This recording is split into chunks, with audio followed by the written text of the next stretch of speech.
I'm really happy to be here with all of you. And thank you, Greg and Allison. Um, well, today's topic is going to be about, as you all know, self-realization, enlightenment through a practice of meditation. I think you all know it's a topic of interest for many people, I'm sure. Um, it is an experience I had gone through myself several years ago, by doing deep meditation, many years actually. Um, and then to attain that realization of self within and to reconnect back to the source, what we call divine source or divine consciousness, what we call enlightenment. That's what I had gone through. It took me almost 8 years to go through that process. So I like to share that with all of you. After I had gone through the experience, I wrote a book about it so everybody can understand and what that process really entails. I titled that book as Home at Last. You all must have seen this book or heard of it, I'm sure, because it's been around for a while in this country. It's published by White Cloud Press. Anything you ever want to know about self-realization and enlightenment, what is that entail actually? What is that actual experience is all about? It's not just about, oh, I want to get enlightened, therefore I'm going to do X amount of meditation or this practice or that practice, and I'm going to be there. No, it's not like that. So everything is in that book in detail, because I may not have a lot of time to go over all the details, so I'm insisting you all for sure get a copy. It's on sale now with White Cloud Press. And I think Ashley had posted that link in my information that's given and my web page as well. If you guys need to contact me, it's all there. Thank you. So what is self-realization enlightenment actually entail? Based on my direct experience, I'm going to talk about it and share with you everything. Before I get to my own life, how that whole thing happened to me, just a few things about enlightenment. It is not a property of one. Please make sure you understand that. It is not at all a property for one set of people or somebody special, or they're gonna, because they've been meditating for a while or they've been doing a lot of spiritual practices. It's nothing like that. We all will experience that when it is our time. That's one thing everybody has to understand. There's a lot of misconceptions or misunderstanding about this out there. That you need to leave your home, skip and kin, and go away to find a different venue or chase one of these teachers, gurus, stay in ashrams. Nothing like that. It is stay where you are, do exactly what you're doing, and it will happen to you, or it will come to you, that experience, in course of time, when it is your time, when it is you're good and ready. That's what I think so. Okay, so that's one thing I want to make it clear first. So then you may think now, well, gee, when will this happen to me? Or, what is this all about? When is my time going to come? Or something like that, First of all, it's nothing to do with any religion, race, or gender, or what we do with our life. First of all, that's also I want to make sure you understand. It's not, I know some people think, well, gee, this is about enlightenment stuff. It's not my religion. I'm a Buddhist person. I'm going to just stick with those books and read about that. It's nothing like that. It applies to every one of us. It applies to whole human race. We need to know and connect back to the source we all come from. That's what it is. We have to have that connection we have lost temporarily. We have to get back to that and realize our divine within that we all have. Tap into that first, and then connect back to the universal consciousness. That is what it's all about. That's what we call enlightenment, right? So when do we get that capacity or capability to go through that actual experience, you may be wondering, and realize ourselves or connect back to it. It depends a lot on where we are in our evolutionary journey. And if we're ready, it doesn't happen just like that, like I was telling you. We're all moving at a certain pace. We're all evolving at a certain pace. When one gets that capacity or capability to go through that inner journey and transcend, varies with every one of us. So it takes time, It's not like up to us entirely. It's divine decision, divine things, all those signs, signposts, and that something that starts unfolding within you will happen when it is time for you. That's what's up. That's how it happened to me, which I'm going to cover in a minute. That story about my own process, how that happened. So what I was thinking is, what is that readiness entail? Readiness is nothing but this whole system has to be mature. The mind, the intellect, the physical, with all the neurophysiology, that's nervous system and the endocrine system, everything has to be balanced. Everything has to be realigned so that, it's ripe. In other words, it's like a fruit getting ripe on the tree. It falls by itself. It has to be ready. That's what it is all about. When that happens, you will know. You will know something starts unfolding, like I was telling you, within yourself, taking you to a different level of beingness. And then it'll tell you one thing after another. That's exactly how it happened to me. Now, and this readiness, not necessarily just, about the body and the physical getting, and your emotional and your mind getting ready. It's also what we do with our life right now makes a difference. How do we take decisions? How do we live our life? That has a big impact on how far and how fast we go through that experience of knowing, or when do we get that time that comes closer and closer to us, how we live our life. What are the decisions you make? How do you choose right from wrong? How do you make choices that makes a big difference and bring change into your lifestyle? If there is no change, there's no progress. You know that, right? And if there is no, if you stay where you are all the time doing the same thing over and over and over, no evolving. I mean, our life evolution demands change. You need to do something different with yourself. Lead the right life. Do the right things. Listen to your inner free will. When it tells you to do this instead of that, take that path, right? All this matters, in other words. That's why I'm telling you this. That's how it was for me. It's just constantly pushing me, taking me decisions to the right things, even though I didn't want to at certain times. That's how it happened. Now, before I get to my story, so that's what I meant by readiness. Before I get to my story, how I went and started doing all this, I like to talk a little bit about meditation as well. My process was through meditation. It's a deep meditation for many, many years. I know a lot of people go through different types of practices, spiritual practices, but they all probably take a little longer than meditation to reach self-realization. For self-realization, most direct and straight and quick method is meditation.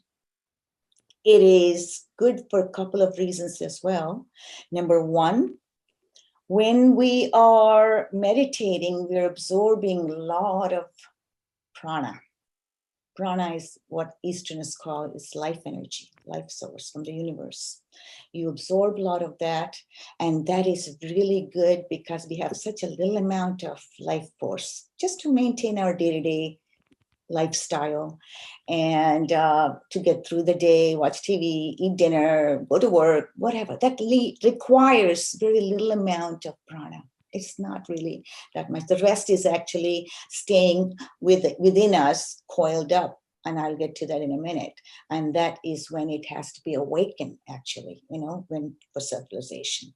But until then, we're dealing with such a little amount of prana. So meditation will help us get more prana into our system, where it disconnects all disturbances, agitations, restlessness. Not wanting to do meditation, all these things will be really better if you meditate, because you're automatically getting that extra prana, extra life force within you that will help you with all this. And most of all, it disconnects all these sense perceptions that tie us to body consciousness, so that you're now wondering about, oh, gee, my body is aching, my legs are paining me, or I'm thirsty, or I'm hungry, and I just don't want to sit here long. All these avocations that go on will subside. It disconnects all that. You don't have to worry about, oh, I have to go pee, or nothing. You're sitting there quietly. You're sitting there relaxed. It's more relaxed. You're more balanced. And that's what it helps you with, that extra life force that you're going to get through meditation. So that's why meditation is really great. If you're not doing it already, or if you're going to do it, at least 5 minutes every day, make it a habit. It does wonders. It's not just for self-realization. Day-to-day life is better, as you all know. So that's what it's good. Another thing that's really important, meditation, we take a huge leap in evolution. It takes us from action to attention, thinking to beingness. Now remember, being is everything. Be still, be in the moment, be now. You must have heard that term. Everybody uses that. A lot of gurus and teachers always talk about be in the present moment. Don't think about your past, your future, always, or what to do, when to do. Nothing. Be still. And that, it will take you to that place where you need to be, in that quietude. Meditation will take you there without any effort on your part. That's why I say meditation is an effortless effort. Focus without any force. That's what it is, meditation. I just love it. It's my passion, actually. And it's my habit. So that's what I'm going to talk to you. And I will tell you now how I got into that part of knowing all this, and how did I get into all this. You'll be surprised when I tell you that I'm not a spiritual person to begin with. I never was. When I was growing up, I was always doing things. I believed in God, and, there is this higher power that directs our life, but nothing I wanted to, I want to do this practice or that practice, undertake this spiritual practice. I didn't even know what enlightenment was. I was just doing my work, growing up. I was born in India, but I grew up in US for many years. I did all my schooling here, working and everything. Now finally got married, have a husband and 2 kids and everything. So what happened was, all of a sudden my husband had a heart attack, rather young age. Then I started thinking, gee, it's almost like a turning point for me. By the way, you don't need to have anything bad happening to you so that you can look into self-realization and enlightenment. No, it just happened to be in my case, because I wasn't really looking into any spiritual practice. All of a sudden I turn around and I think about Reiki.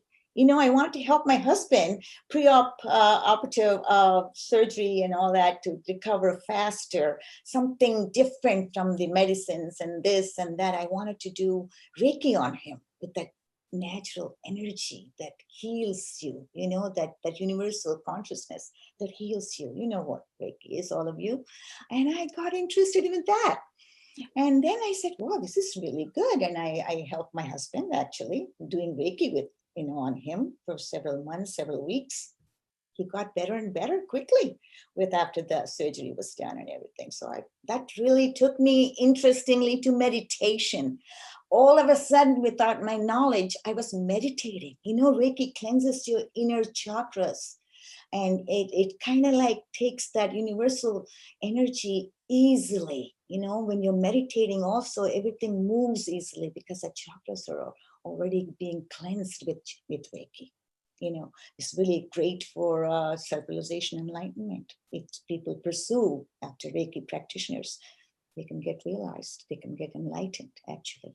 That's exactly what happened to me. It turned me into meditations. And from that on, I stopped Reiki business because my husband was doing just fine. And then it just started working on myself with this meditation, taking me, where would it take me eventually?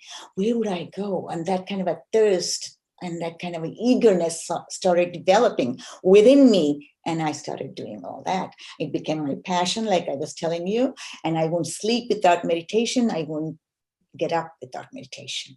That's how I did that.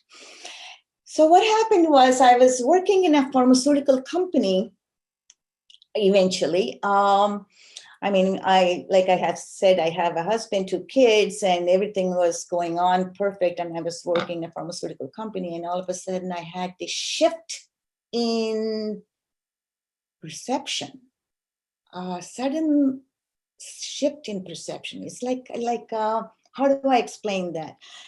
It's something that all of a sudden everything is going good and everything was nice, nothing lacking in my life, but all of a sudden I was down the dumps for some reason. It's like depression, probably, kind of like a depressed way of thinking, depressed. Nothing excites me, nothing I wanted to do, nothing I wanted to just be mingling with people, associating. All of a sudden, I'm feeling really bad, really terrible. And then I continued on working for a while. And then I go home, I have to do all these tasks, I'm a housewife. Naturally, I have to do all the laundry that's waiting for me, right? Cooking, cleaning, what have you, because I miss my husband still with me. And normal chores are still, I have to face. But I did not feel like I want to do anything. It's as if like that I dropped from everything and I wanted nothing but just be by myself in a little corner, And it is depression for sure, I thought, but then it's not depression, like that thirst and that drive towards something beyond is going on. As if I have this time that I'm supposed to be finding out something type of a thing going on within me. Like I said, there's this thirst, want to find out what it is all about. That was still there. So it can't be depression. And I didn't tell anybody about this because then, if I told, they'll naturally take me to a doctor and say, well, gee, you're depressed. You got to have pills or something, I didn't want all that because I knew there's a certain shift in consciousness has taken place. So that's what I was focusing on. And what happened was I started meditating more and more. My meditations has gone up in time, 1 hour, 2 hours meditation. I try to find time when I can do that in spite of having a family, my husband and everything. He was very supportive of me doing this. He knew I was turning into something different, and the meditations I was doing, he liked it, and he never interfered in that. So you need the support from your family members as well. You cannot just go on this thing that's driving you to do. That's what makes a lot of people leave their homes, kith and kin, and go away at that time. But I never did that. You have to stay what you're doing. You have to continue taking responsibility for what's given in your plate first, because that's God given you that responsibility. You cannot ignore that and leave everything and just go. Then nothing will work for you. Nothing will function. So I knew that for some reason.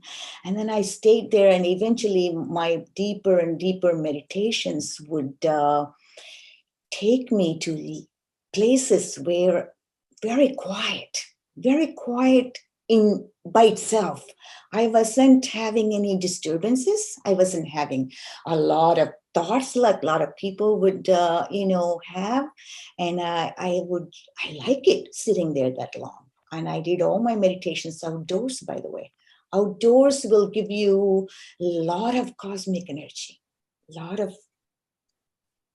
that kind of life force you get, better than indoors. So we should always go out because the universe is full of it, full of that energy. and you need to absorb that. So I used to believe in that. In fact, nature was my best buddy. I used to think, I used to go out, look forward to going back out there to meditate. So I did a lot of meditations, and slowly my depression has gone off. I was able to handle things much better, or whatever you call it. I shouldn't label it as depression, that change in my thing, not having anything to do with the world or worldly things, there is no ambition to get anything for me, those days. It felt really bad.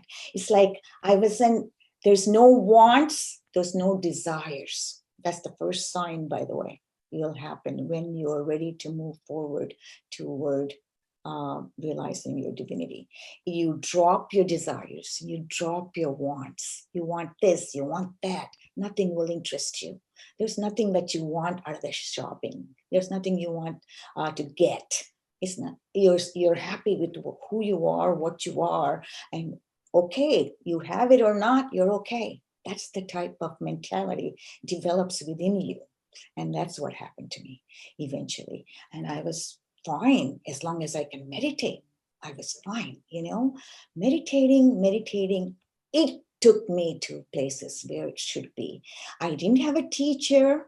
I did not have a training.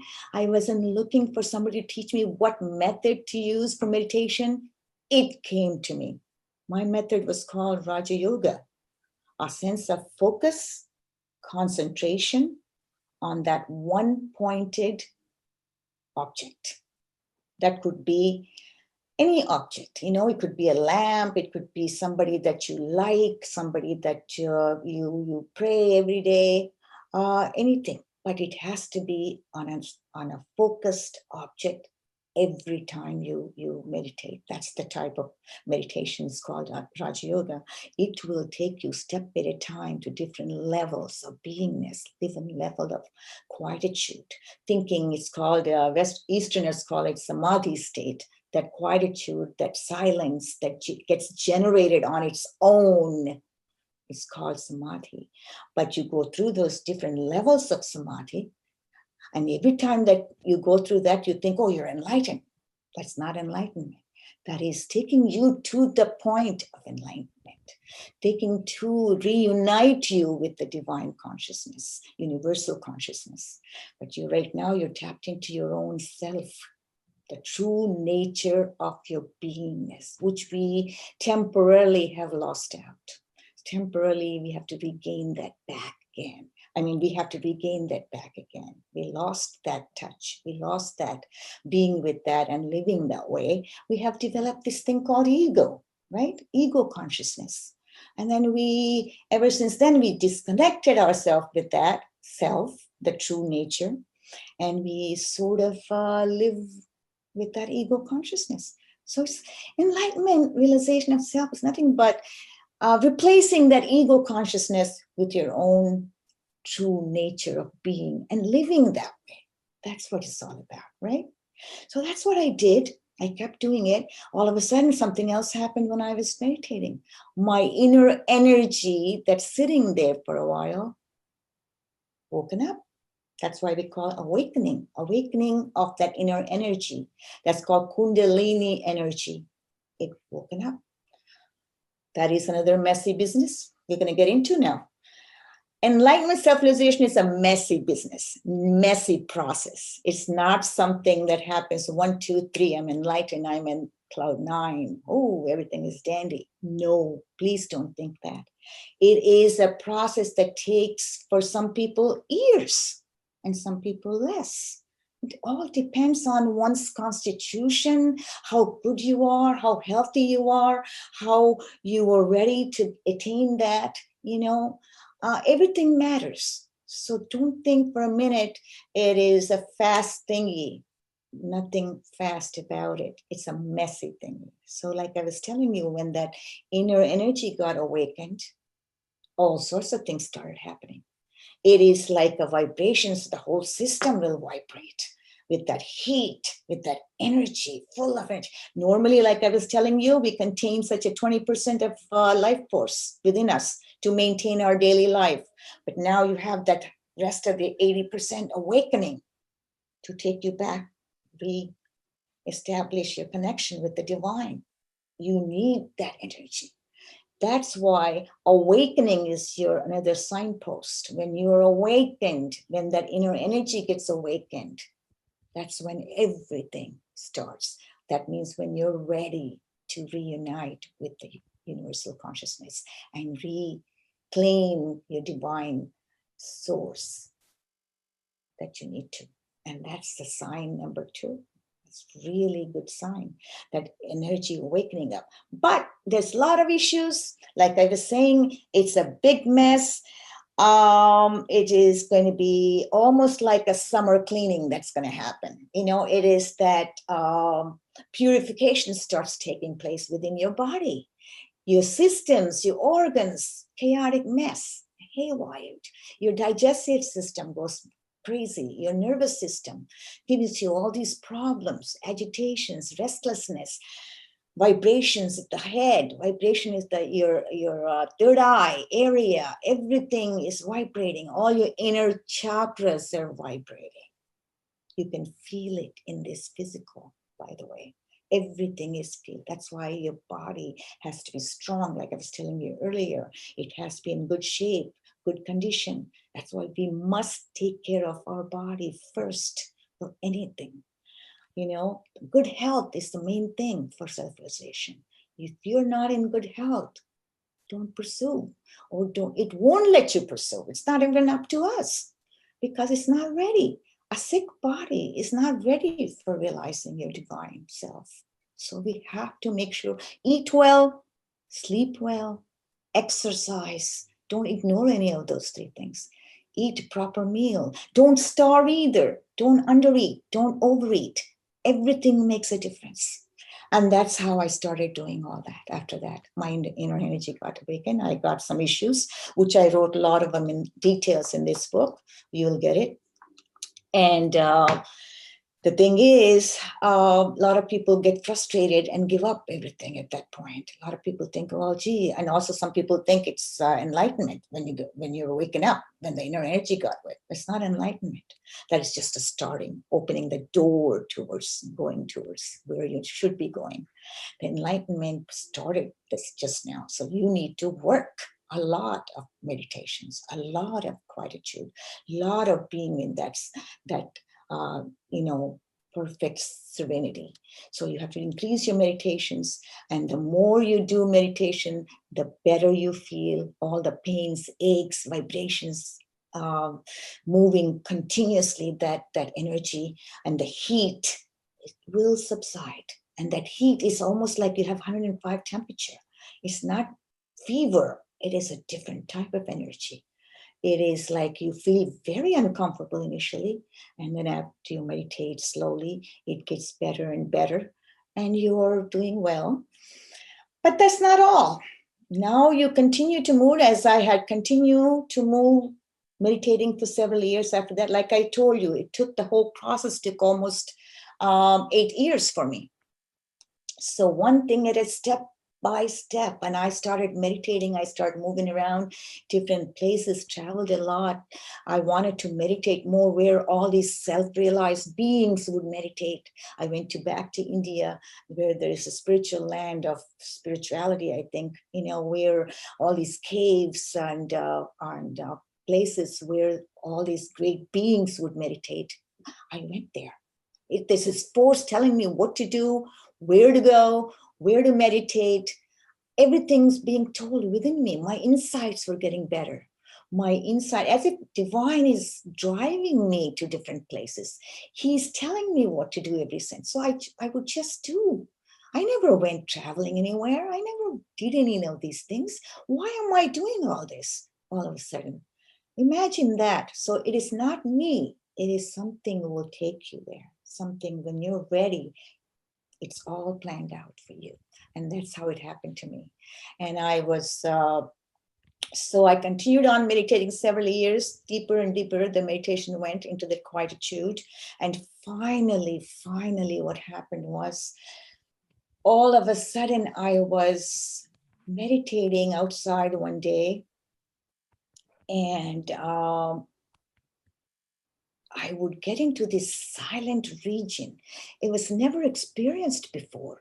It was something deeper than deepest silence. I don't know how to explain that, but like I wasn't there, actually. I couldn't feel anything. There's nothing outer world. There's nothing existed. And it was pouring rain or storm also that day when I went out. And I didn't feel that storm. I didn't feel it's hitting my physical. Therefore, what is it? What is happening? I was focusing on meditation. I was just there. Finally, I tapped into this finest fabric of consciousness, what we call universal consciousness, that oneness of existence, that expansion of divine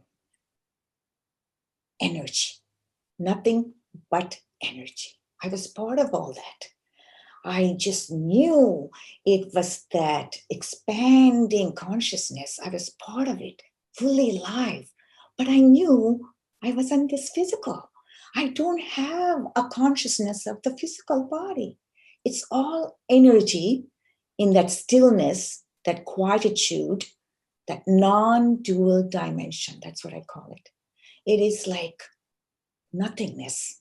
There's no thing there, but fully alive, a fully heightened awareness. You know who you are. You're part of that awareness, part of that primordial energy where everything springs from and eventually goes back into. That's where you felt. That's where I felt. That's where I was there for God only knows how many hours that day. Probably it rained and stopped or stormed, what have you. I didn't even feel it. Now that's what you call connection back with and reuniting, reclaiming your divine consciousness with the universal consciousness. That's what happened to me. And I loved it. And I just didn't want to come back. I just wanted to stay there. That utmost peace, what you call, is nothing but heightened vibrational frequency that comes when you reach that level of divine. And that refined vibration has that refined frequency where you can feel it, you know, where as if that divine is contemplating on itself, that self, that divinity is in this physical. That's why human is the highest form of an evolution, where you can have this happening to you. You can still feel it. Divine contemplates on itself. Divine knows itself. It is experiencing everything in this life. So that's what happens. And that's the experience I went through. Beautiful experience.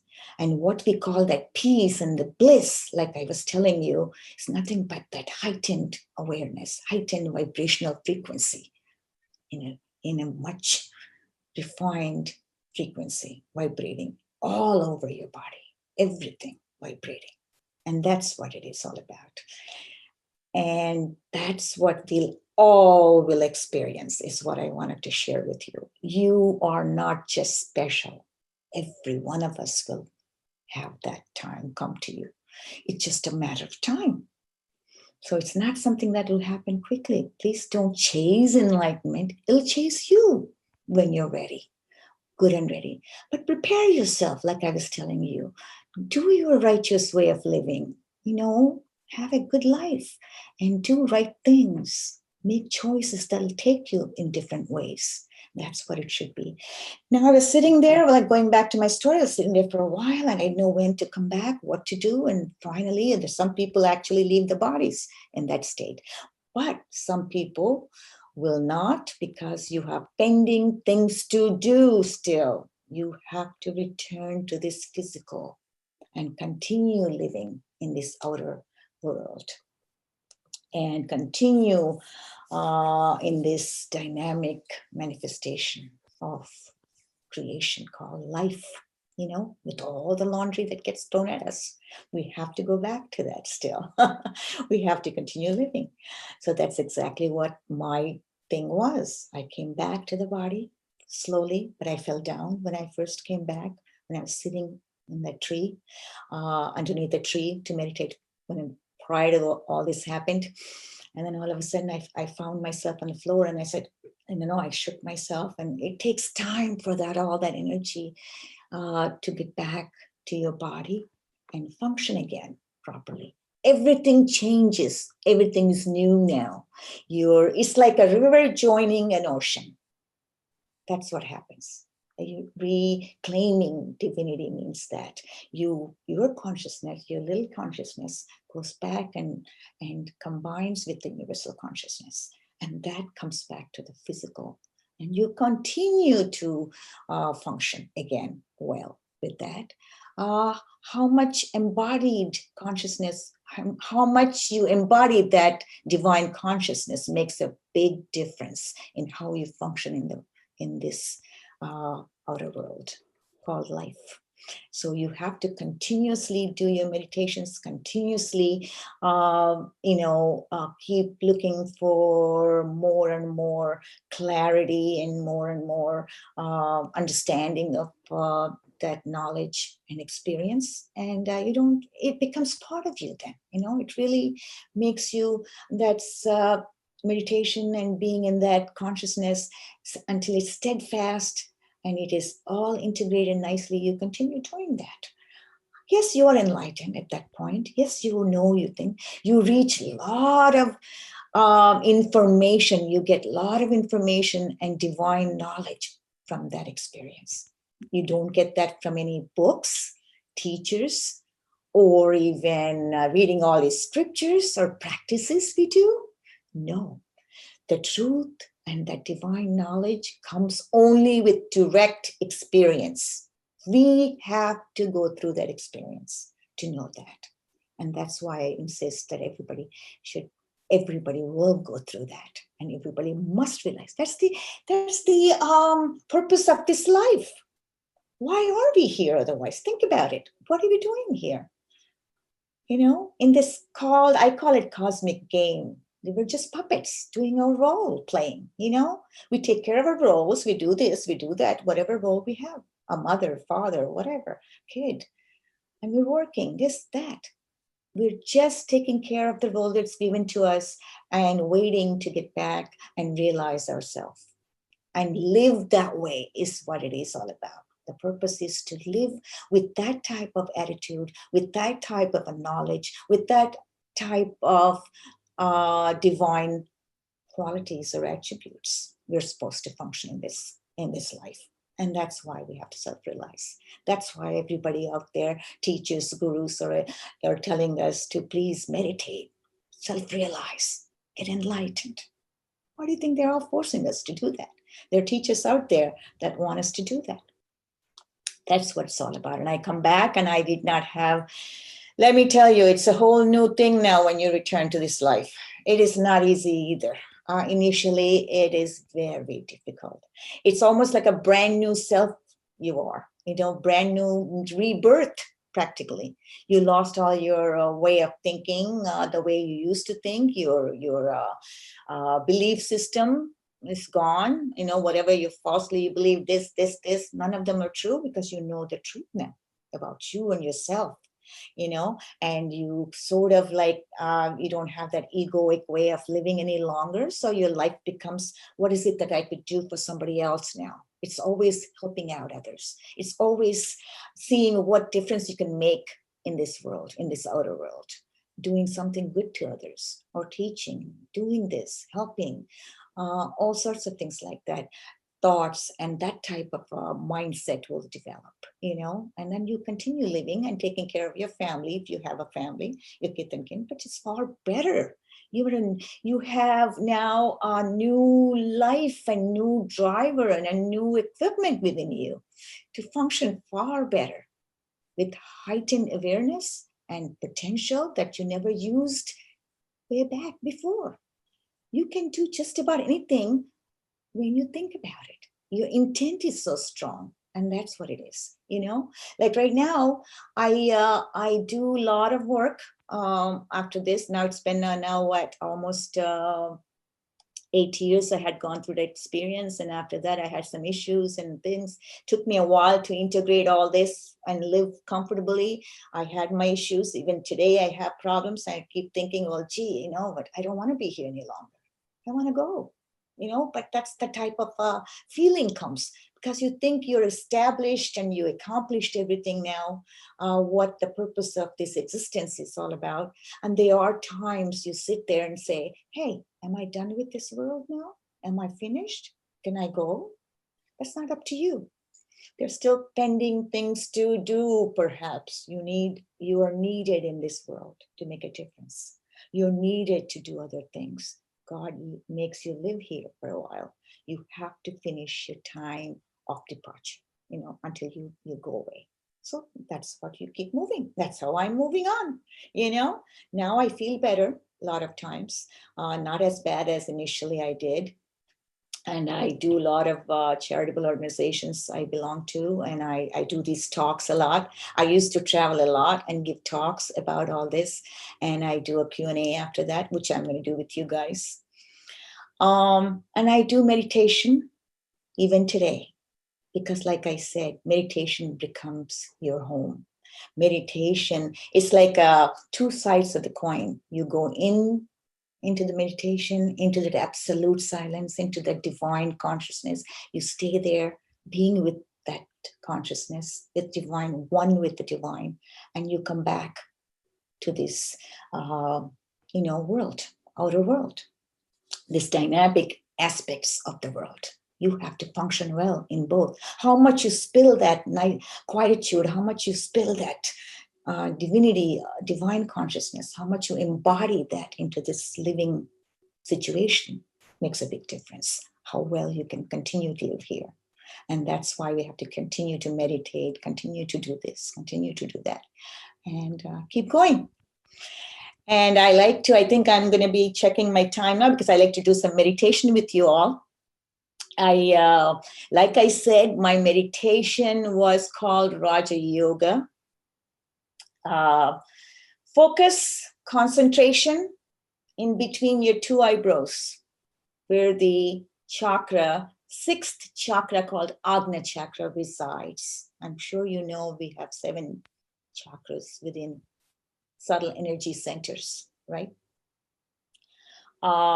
The inner energy, when it's awakened, it will take you one chakra at a time and cleanses all the karmic thingies, negativity.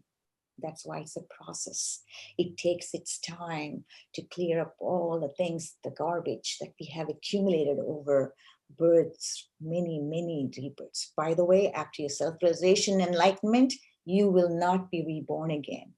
There is no this compelled imprisonment called within our body staying there. It's no longer enforced.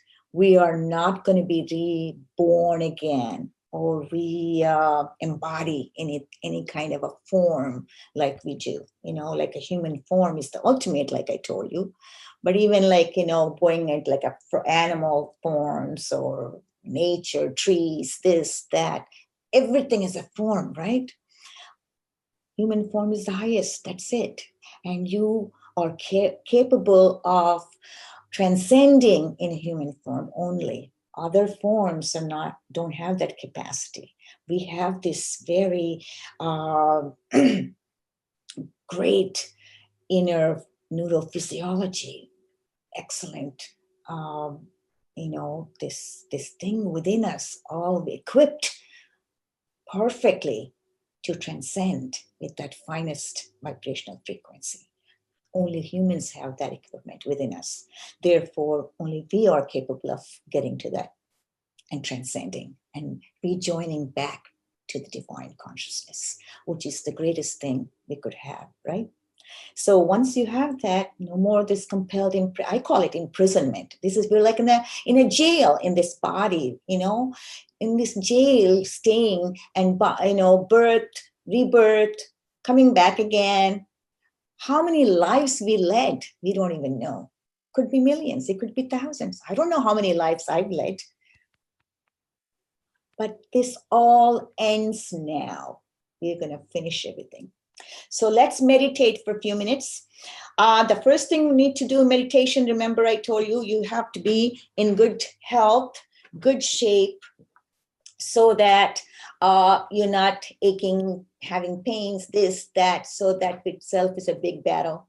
If you're in good health and your mind works with your body, therefore your body is in a comfortable position and your back is straight, and sit, shoulders back, always back has to be straight. The moving energy is going up. Therefore, you need to facilitate that, being back straight and sit up straight. And focus always, close your eyes gently and focus always in between your two eyebrows. And stop, thinking about your past or the future, and everything will settle down by itself. There is no mantras I do the way I had done, I'm going to tell you, so which you will implement that right now. There is no chanting I do. I like to be in the silence only. I do initially maybe 3 times Om, which will sort of regenerate and realign all those energy fields within us, so that it's good to say a couple of times Om, 3-4 times, and I do Om a couple of times, and then take deep breaths. And also you can do one more thing, alternate nostril breathing. I think you must have heard that.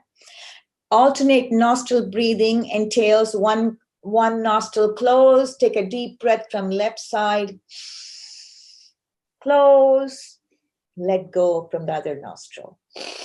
Take a deep breath again, close, let go on the other one. That's one cycle. So we do that 3-4 times before and after meditation, which does wonders to us. Again, that kind of a breathing exercise is called getting more pranic energy, more vital force that's out there. You're breathing in, keeping it inside, where it helps you relax more, get into the mood of meditation. So let's try that for 10 minutes. How is that? And then we'll have some questions.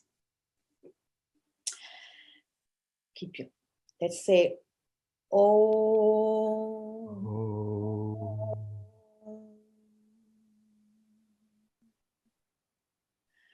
Oh.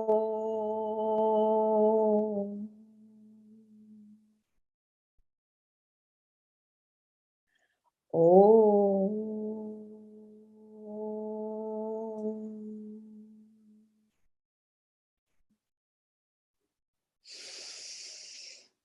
Take a deep breath.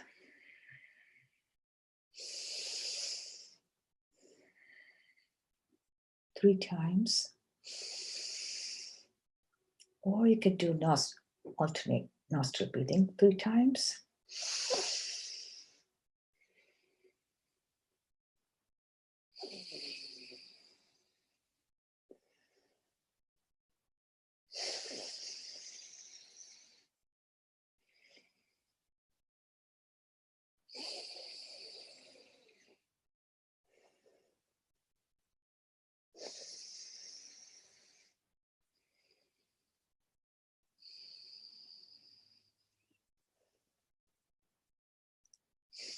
Keep your hands on your legs. Sit comfortably. Drop all your past. Drop all your future. Be in the present moment. Take your mind and your concentration to that Agnya chakra, where the third eye resides. And just look at that. Focus there all the time.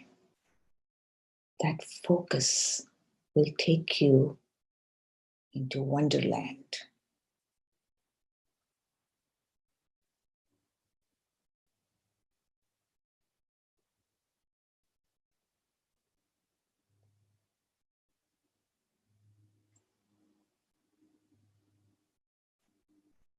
Keep your shoulders back, spine straight, always.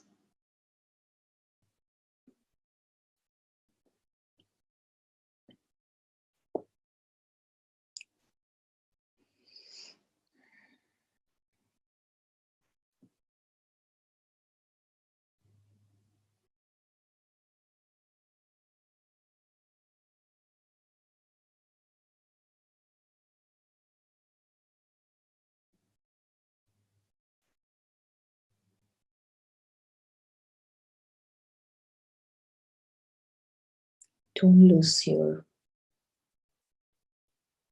focus. If you get out of focus, come back to that point where you're just looking at that object that you had created yourself. Could be a lamp, could be a photo, could be your divine of your choice, divine figure of your choice.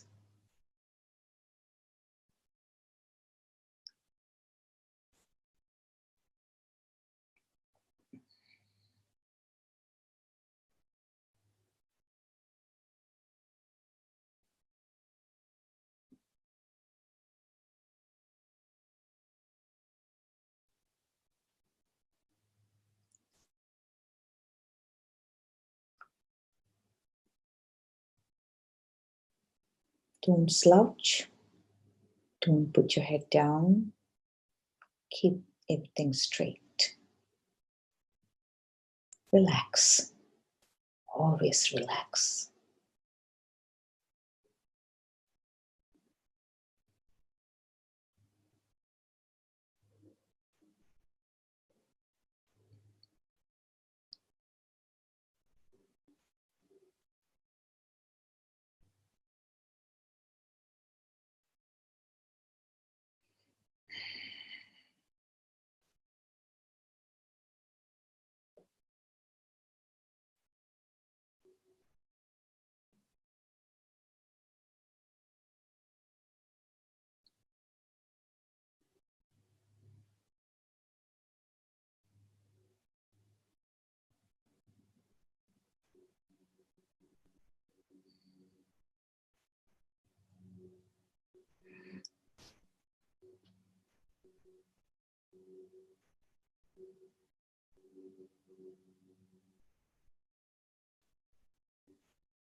You feel refreshed after each meditation.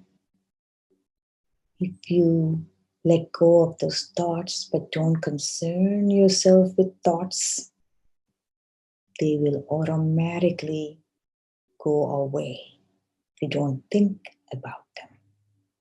Don't think about thoughts at all. Let them come, let them go. But don't lose your focus. Don't lose your focus.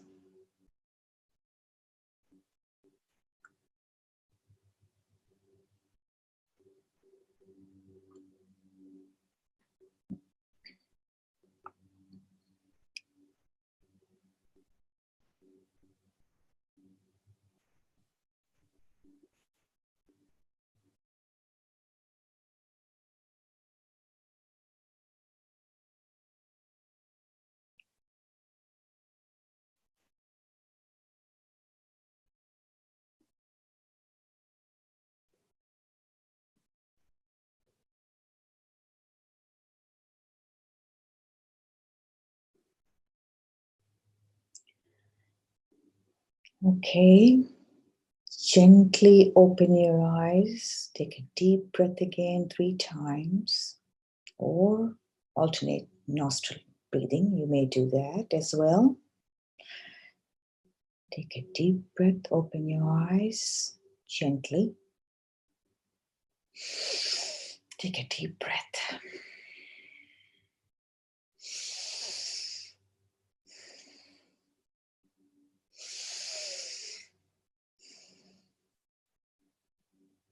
Feel better? Imagine just a few minutes of that, how wonderful it feels. And imagine if you continuously increase your time, how much better it would be.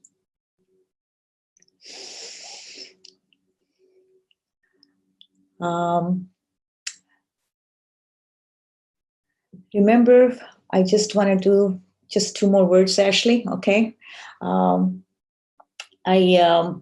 want to emphasize how important it is having good health from the beginning, not right before, realizing when you're old and when you're, from the beginning, we should always worry about, what we eat, how we eat, how much we eat. That makes a big difference in all the functioning capabilities of our digestive system and inner organs to manage and work nicely, in a balanced way. And rest is important, and physical activity is just as important to align all those vibrational frequencies to be okay with everything within us so we can function well. And it takes you better and better when you're meditating as well. That's most important. And eating the right food. Maybe not. I mean, vegetarianism is good. I'm not saying be a non-veg or be veg, that's nothing. It's what your system can handle. It's what makes a difference, more or less. I became a like I eat fish sometimes. It's not so much like I don't want to eat this, I don't want to eat that. It's what my system can handle and can take. That's what I listen to my inner self all the time from now on. It's like more that way now than before. So that makes it all the difference. And always keep your spine straight when you're meditating, and don't worry about the thoughts. Thoughts come and go. They eventually subside. Actually, they don't even come back because they get tired of coming back and disturbing you. It's like they disappear. So that's really good. I'm open to some questions for all of you. If not, we can go to other room like Ashley would say. I can continue answering any questions you want. That's what I do a lot of times in my Zooms, other Zooms. Mostly there are a lot of questions rather than me talking. I can go on and on and on forever. So I think questions would be better. It's directing exactly what you want to learn or what you want to know. Thank you. The question I have is, now recently, after meditating for so many years, on YouTube, they have a lot of like guided meditations with visualizations, and then they add this new thing called binaural beats and isochronic frequencies all combined in one. Binaural beats is where you have different sounds going in one ear and the other ear, kind of new technology with the old. And the isochronic frequencies also, they did studies where these frequencies are coherent with same as you meditate. So they it's kind of like, instead of us used to drive a horse thousands of years ago, now we have a car with, anti-lock brakes and all this modern stuff. I just want to know what you think about all this, try to make sense of it all. Of course, that's great. Like I was, actually, you were disappointed with the answer I'm going to give you a bit. I don't believe in any of those things. I mean, in other words, all this modern technology, what it created and what it's asking people to do, so it'll work, this one will work, this one will work, not for me. I think it's individual, everything, what we implement ourselves, what we follow, what we believe in, that intent and that drive and the thirst of knowing the truth, wanting to be there, makes a big, huge difference, first of all.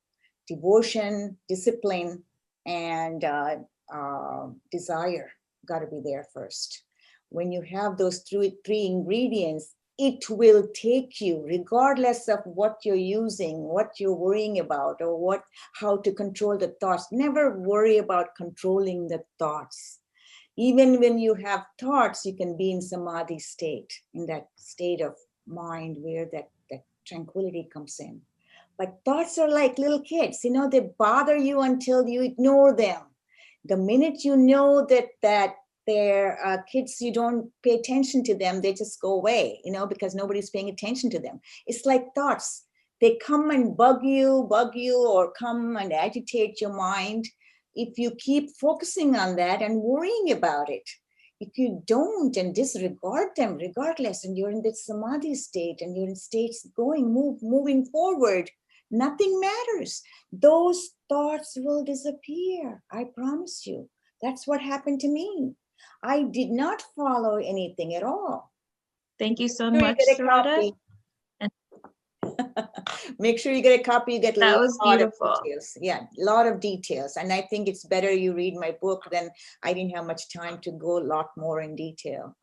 But I wrote every single thing in there that helped many people. In fact, I get tons of emails all the time about questions. after they read the book. Thank you.